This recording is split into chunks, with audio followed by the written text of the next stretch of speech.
இளைய குமாரன் தான் இருக்கிற இடத்துல அவன் என்ன பண்ணான்? முதலாவது என்ன பண்ணான்?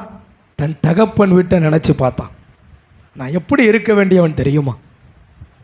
இன்னைக்கு எங்கே இருக்க? பன்னி கூட்டத்துக்கு மத்தியில் அதுக்கு கூட சாப்பாடு கிடைக்க என்ன எனக்கு என்ன கிடைக்க மாட்டேங்குது? சரியான வேலை சாப்பாடு கிடைக்க மாட்டேங்குது.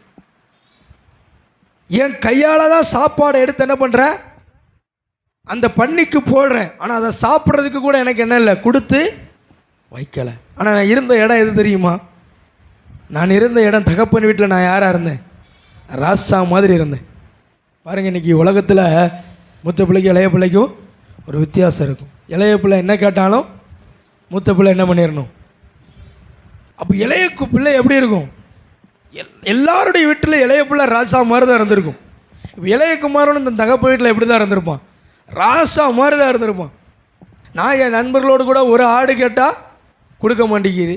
இவன் வெளியே போய் ஊரெல்லாம் சுற்றிட்டு வந்திருக்கான். இவனுக்கு நீ எங்கே சுற்றிட்டு வந்தாலும் இளைய குமாரன் யார் தான்?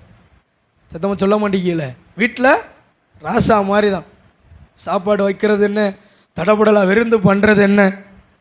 பாருங்கள், இளைய குமாரன் அந்த இடத்துல பன்றியின் மத்தியில் அவன் என்ன பார்த்தான்? தகப்பன் வீட்டை நினச்சான். நான் இருந்த இடம் எதுப்பா?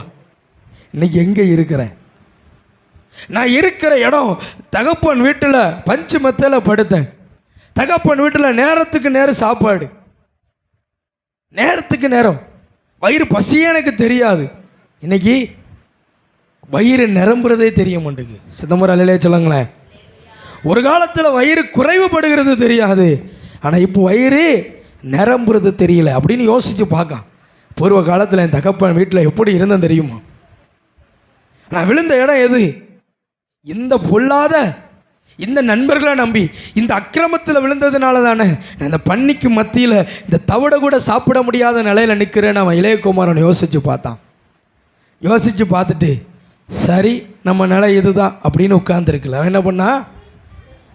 எழுந்து அவன் தன்னுடைய தகப்பன் வீட்டை நினச்சி தன் துர்க்குணத்தை நினச்சி மனம் திரும்பி இப்போ நான் எங்கே போகிறேன்? தகப்பன் வீட்டுக்கு போகிறேன்.